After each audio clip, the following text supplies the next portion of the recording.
This video is brought to you by Squarespace. When it comes to websites, online stores, etc., there's no place to build a beautiful online presence like Squarespace. Last week I saw the new Super Mario Bros. Movie. It wasn't half bad, it wasn't amazing, but I'm not here to get into all that. What I'm here to talk about is a scene that really stood out to me, especially after learning more about it. It's when Mario and his friends first get to the Kong section of the film, and they ride around in a cart as Take On Me by a-ha plays. I didn't think much of it at the time. Actually, I didn't feel anything, because that song has been played to death in film, so at this point it's just kind of numbing. But I felt more upset when I learned that this scene was originally supposed to have music that was going to be a cinematic rendition of the DK Country theme titled Drivin' Me Bananas, a choice I'm pretty sure everyone with ears agrees would have been cooler. It got me thinking about music supervision, something that I don't hear enough about. It's a role in film and TV that is often overlooked and more importantly misunderstood, so I wanted to make a little video about what good music supervision looks like and what it entails. I hit up one of my patrons, Wiley Todd, an aspiring music supervisor who had some insight on the subject, and some of the biggest takeaways included period,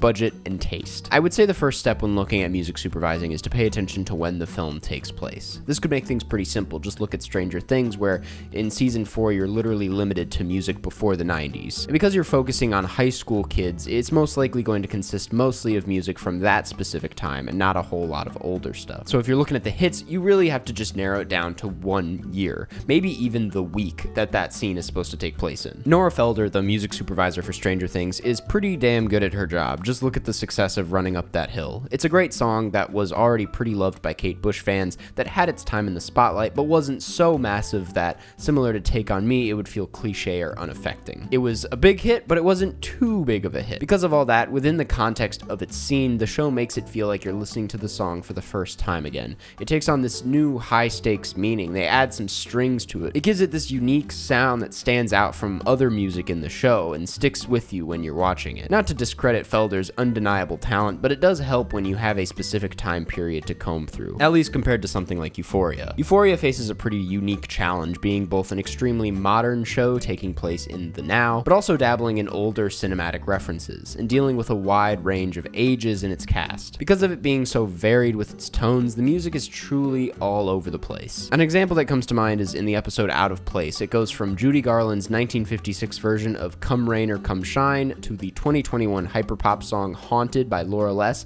and then like 2 minutes later plays Right Down the Line by Jerry Rafferty from 1978. That is 3 different decades and 3 different genres in 20 minutes. And it kinda works. What I will say is that a lot of media that takes place in current times feels the need to use strictly music from this time. A choice that has absolutely worked a handful of times, but also runs the risk of dating the film or show in 10 or 20 years. I mean, think about when you're watching a teen movie from the 90s, and how charming but also off-putting it is to hear a ska song out of nowhere. But Euphoria takes this playlist approach, which won't be the last time I use that term, incorporating music from literally any period of time as a means of building a stronger aesthetic. It's like an Urban Outfitters playlist. The tone is that there is no tone, it's just anything that sounds in. It does work some of the time, other times it sounds really messy, but this choice to not limit itself to one period of music is certainly a unique one that makes the show and its music choices really stand out. So you know when it takes place, great, but now we have to take into consideration the budget. See, you have to be careful when judging something like music supervision in film and TV, because a lot of the time the film only has so much money it can set aside for the music. Sometimes most of the money will go into the music. Once you start paying attention to how big a song is and how small the movie is, you realize, oh, a lot of that money went towards that one song. Sean Baker's latest masterpiece, Red Rocket, has plenty of music, but the one that stands out, the anthem of the film, is NSYNC's Bye Bye Bye. This is a mega hit, a massive pop anthem that most people know about. And Red Rocket isn't the smallest movie in the world, but according to this Los Angeles Times article, the production certainly did not have the money to secure the rights to this song, given how big of a song it is. And given that it was more than just a song they thought about in post, and was actually something Susanna Sun covers in the film, like they shot her singing it, and the fact that the lyrics went really nicely with what was happening in the film, the stakes were relatively high. It's a rare case of deciding on music during the shoot rather than after securing the rights in post. But thankfully, all 5 members of the band approved of the song. Yes, apparently every member of NSYNC had to say yes, even Justin Timberlake, and by doing so they were able to use both the master as well as the composition for the recording. Back to budgeting, Baby Driver is a similar example, as most most of the film is shot to match the timing of the music. In fact, most of the script was written to match the music. And in that case, Edgar Wright was handling the rights.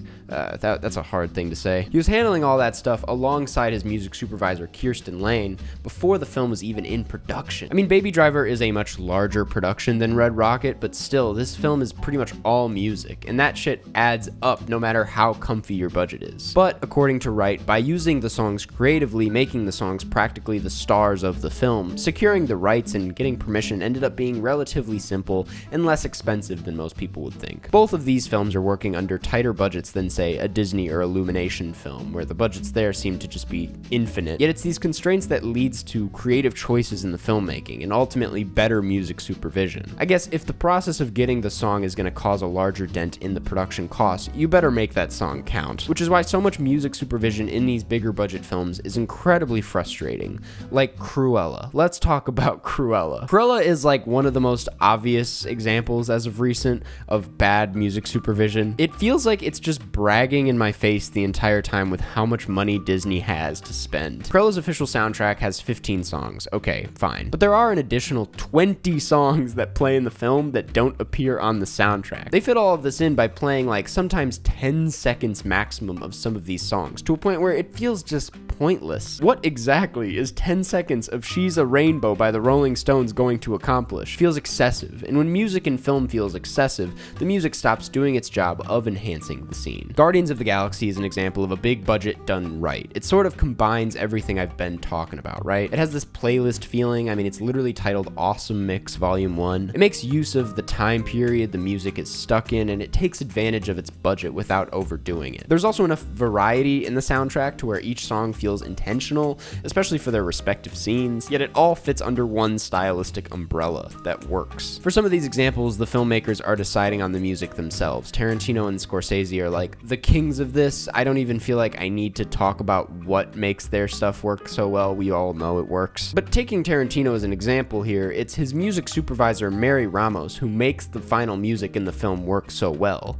We have to give her some of the credit here. An important thing to note is that being a great music supervisor doesn't mean just having great taste. It's about knowing as much music as possible, so that if one song sounds kind of like it works, but not entirely like it works, a good music supervisor can find something similar to that song with maybe lyrics that are more fitting and make that work for the scene, still giving the director that satisfying feeling that they wanted originally, but with a song that they can maybe afford. When you have a budget like Illumination, why not just use the most popular songs that you know people already love? It makes sense if you want to be lazy, but it certainly makes for a less memorable scene. You don't listen back to Take On Me and are like, this makes me think about the Mario movie. But you do listen to some of the music in Once Upon a Time in Hollywood and you're like, oh man, I am Brad Pitt in this movie. Taste and trends are constantly evolving and going in and out of style. It's why Euphoria does what it does by casting such a wide net, where some of it will work even better in 5 years and some of it will definitely not. That's why even if you consider yourself to have the best taste in the world, it isn't gonna make you a particularly great music supervisor.